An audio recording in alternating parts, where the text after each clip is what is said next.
तेरा वचन मेरे पाँवों के लिए दीपक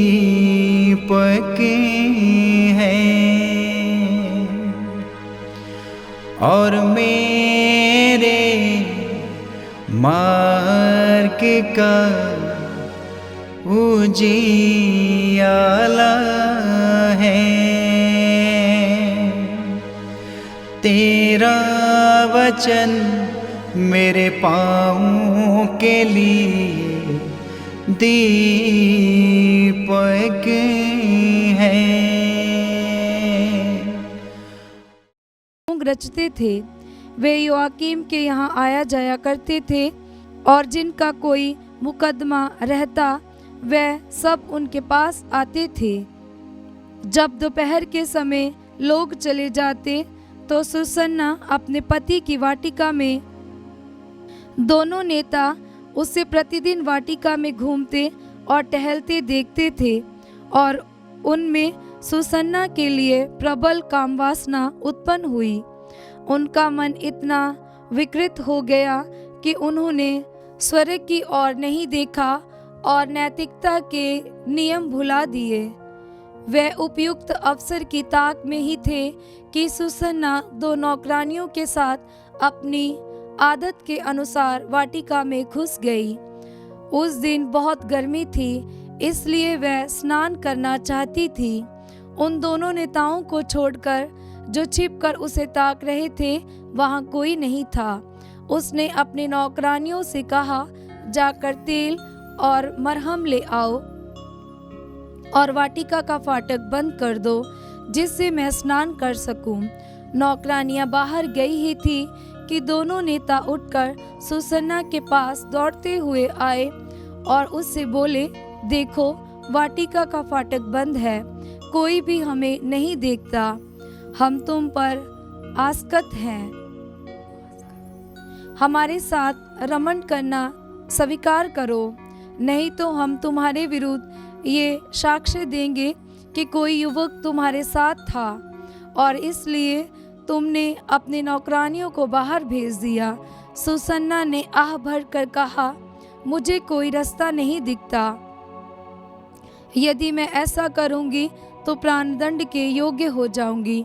यदि मैं ऐसा नहीं करूंगी तो आपके हाथों से नहीं बच पाऊंगी।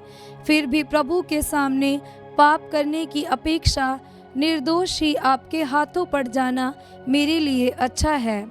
इस पर सुसन्ना ऊंचे स्वर से चिल्लाने लगी, किंतु दोनों नेता उसके विरुद्ध चिल्लाने लगे और उनमें से एक ने दौड़कर वाटिका का फाटक खोल दिया। जब घर के लोगों ने वाटिका में चिल्लाने की आवाज़ सुनी तो ये देखने के लिए कि सुसन्ना को क्या हुआ, वह दौड़ते हुए आए और पार्श्व फाटक से वाटिका में प्रवेश कर गए। जब नेताओं ने अपना बयान दिया तो नौकरों को बड़ा धक्का लग गया, क्योंकि सुसन्ना पर इस प्रकार का अभियोग कभी नहीं लगाया गया था। दूसरे दिन जब जनता उसके पति योआकीम के यहाँ एकत्र हो गई थी, तो वे दुष्ट नेता सुसन्ना को प्राणदंड दिलाने का षड्यंत्र रचकर आ पहुँचे। उन्होंने जनता के सामने कहा, हिल्किय्याह की पुत्री योआकीम की पत्नी सुसन्ना को बुला भेजो। लोगों ने उसे बुला भेजा। वे अपने माता पिता, अपने बच्चों और अपने कुटुंबियों के साथ आई। उसके संबंधी और जितने भी लोग उसे देखते थे, वे सब के सब रोते थे। उन दो नेताओं ने सभा में खड़े होकर उसके सिर पर अपने हाथ रख दिए। वह रोती हुई स्वर्ग की ओर देखती रही, क्योंकि उसका हृदय ईश्वर पर भरोसा रखता था। नेताओं ने ये कहा, जब हम अकेले वाटिका में टहल रहे थे तो ये दो नौकरानियों के साथ वाटिका में आई। इसने वाटिका का फाटक बंद करा दिया और नौकरानियों को बाहर भेजा। तब एक युवक जो छिपा हुआ था पास आकर इसके साथ लेट गया। हम वाटिका के एक कोने से ये पाप देखकर दौड़ते हुए उसके पास आए, दोनों को रमन करते देखा। हम उस युवक को नहीं पकड़ पाए, क्योंकि वह हमसे बलवान था और वाटिका का फाटक खोलकर भाग गया। हमने इसे पकड़ लिया और पूछा कि वह युवक कौन है, किंतु इसने उसका नाम बताना अस्वीकार किया। हम इन बातों के साक्षी हैं। सभी ने उन पर विश्वास किया क्योंकि वे नेता और न्यायकर्ता थे। लोगों ने सुसन्ना को प्राणदंड की आज्ञा दी। इस पर सुसन्ना ने ऊंचे स्वर से पुकार कर कहा, हे शाश्वत ईश्वर, तू सब रहस्य और भविष्य में होने वाली घटनाएं जानता है। तू जानता है कि इन्होंने मेरे विरुद्ध झूठी गवाही दी है। इन्होंने जिन बुरी बातों का अभियोग मुझ पर लगाया है, मैंने उनमें से एक भी नहीं किया, फिर भी मुझे मरना होगा। ईश्वर ने उसकी सुन ली। जब लोग उसे प्राणदंड के लिए ले जा रहे थे, तो ईश्वर ने दानियल नामक युवक में एक दिव्य प्रेरणा उत्पन्न की। वह पुकार कर कहने लगा, मैं इसके रक्त का दोषी नहीं हूँ। इस पर सब लोग उसकी ओर देखने लगे और बोले, तुम्हारे कहने का अभिप्राय क्या है? उसने उनमें खड़ा होकर कहा, हे इस्राएलियों, आप लोगों की बुद्धि कहाँ है, जो आप जांच और पूरी जानकारी के बिना इस्राएल की पुत्री को प्राणदंड देते हैं? आप न्यायालय लौट जाएं, क्योंकि इन्होंने इसके विरुद्ध झूठी गवाही दी है। इस पर लोग तुरंत लौट गए और नेताओं ने दानियल से कहा, आइए हमारे बीच बैठिए और हमें अपनी बात बताइए, क्योंकि ईश्वर ने आपको नेताओं जैसा अधिकार प्रदान किया है। दानियल ने उनसे कहा, इन दोनों को एक दूसरे से अलग कर दीजिए और मैं इनसे पूछताछ करूंगा। जब दोनों को अलग कर दिया गया, तो दानियल ने एक को बुलाकर उससे कहा, अधर्म करते करते तेरे बाल पक गए हैं। अब तुझे अपने पुराने पापों का दंड मिलने वाला है। तू निर्दोषों को दंड देकर और दोषियों को निर्दोष ठहराकर अन्यायपूर्वक विचार करता था, जबकि प्रभु ने कहा है, तू निर्दोष और धर्मी को प्राणदंड नहीं दोगे। जबकि प्रभु ने कहा है, तुम निर्दोष और धर्मी को प्राणदंड नहीं दोगे।